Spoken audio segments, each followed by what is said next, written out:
as the Bedford Boys. Sunday, the last of Bedford's D-Day survivors passed away at age 94. Ray Nance, who served as a company commander during the war, was the only officer in his sector to come off Omaha Beach alive. People were knocked off, getting knocked off around me there. And it looked like it was the end for me, too. And I remember looking up. I didn't see a thing up there. But shortly after that, the nicest, comforting, warm feeling settled on me.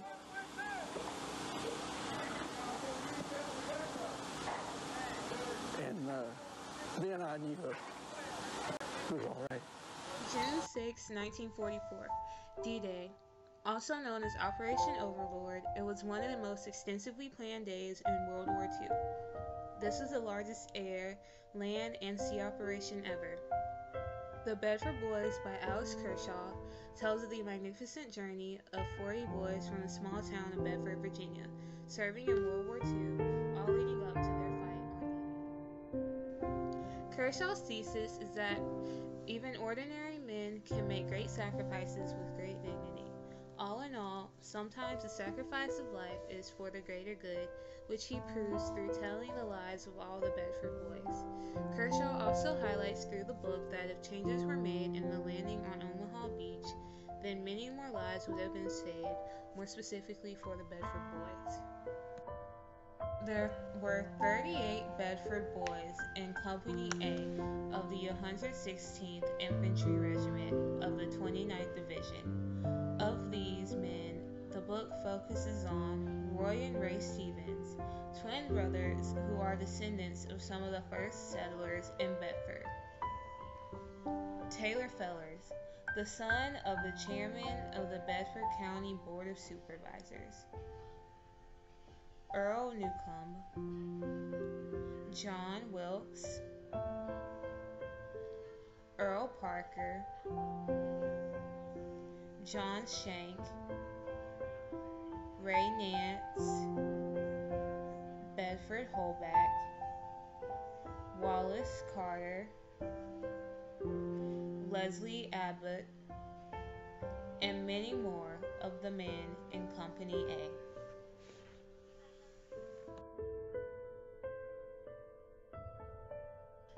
Due to the Depression, jobs in Bedford were scarce during this time. In order to gain money, many boys in Bedford joined the National Guard, specifically Company A, earning $1 a day. This was used to feed their families during the hard time. Many men in Bedford joined Army-related jobs, but Company A consisted of boys who grew up together, making them special out of all the other men in Bedford. 8 months prior to them enlisting in the National Guard, the attack on Pearl Harbor brought America into World War II. In September of 1942, the 29th Division boarded the Queen Mary, headed to Britain. The 29th Division went through intense special training for the upcoming invasion throughout the next 21 months. In mid-May of 1944, the 29th Division learned that they were going to Normandy and that they were scheduled to be the first wave of invasion on June 5th, the original D-Day date. They also learned of the many obstacles that were in the water of Omaha Beach, consisting of explosive mines. If the 29th Division were lucky, they would pass these obstacles and make it to the shore of the beach, though there would be more buried mines on the beach and hidden machine gun nests. Company A was assigned to secure the D1 draw in front of Vierville, a village in Normandy. Due to the weather on June 5th, Eisenhower postponed the invasion for 24 hours. The men prepared on the morning of June 6, 1944 for the D-Day invasion, not knowing if they were going to survive or meet the end. Roy and Ray Stevens, Bedford boys in Company A of the 29th Division, told each other they were going to shake hands once they reached the shore of the beach, but that handshake never came. There were many different boats carrying the Bedford boys, most of which sunk before even getting 2,000 yards within the shore. The few Bedford boys who passed the obstacles landed on Omaha Beach, where more also died. The people of Bedford, Virginia, worried for weeks after the invasion, only receiving the information that Company A had been in heavy fighting and the overall losses of Americans were light. A month later, there were still no reports of the casualties sent to Bedford. A few days later, telegrams began to arrive into the city. Although the overall losses were light, Bedford, Virginia suffered the highest percentage of casualties in the United States. 22 out of the 38 Bedford boys died during the Normandy campaign, 19 of which died on site, and 3 of which died days later, resulting in the severest D-Day losses of the town of Bedford, Virginia. The entire 116th Infantry Regiment suffered 797 casualties. The intended audience of this work is the general public. The book was primarily written to inform people of the forgotten Bedford boys, who suffered the largest loss in the D-Day invasion. I emailed the author of my book to ask him a few questions about it. One of my questions was, how was your view on war changed and or strengthened through writing this book? He responded with, war is the worst thing humans could do. Even when loss is necessary in a so-called good war, it has a high price, the death of boys. Through this, you can see that the emphasis of the work was on the horrible death of the Bedford boys.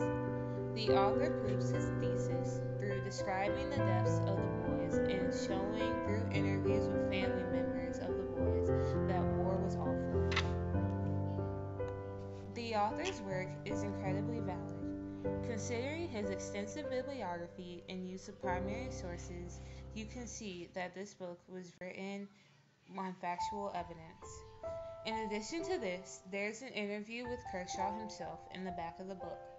One question he was asked that was intriguing is this book anti-war?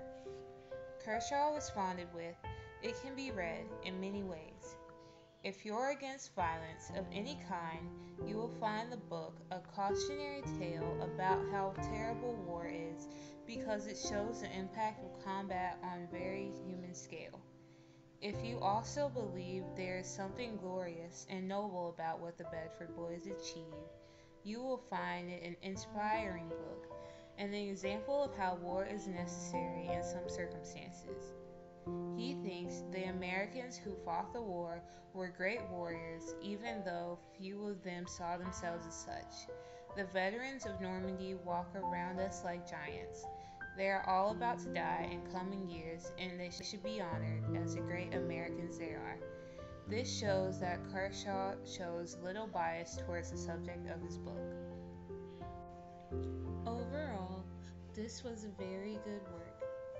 This is a good book to inform people about D-Day and its impact on society back in America. It tells of the ultimate D-Day sacrifice of the town, Bedford, Virginia. It also tells of the price of war, whether good or bad. No matter if we're losing or winning, the price of losing lives is devastating. Congress decided to recognize Bedford as a symbol of all communities whose soldiers served on D-Day due to the tremendous loss in that city. Therefore, Congress established the National D-Day Memorial in Bedford, Virginia.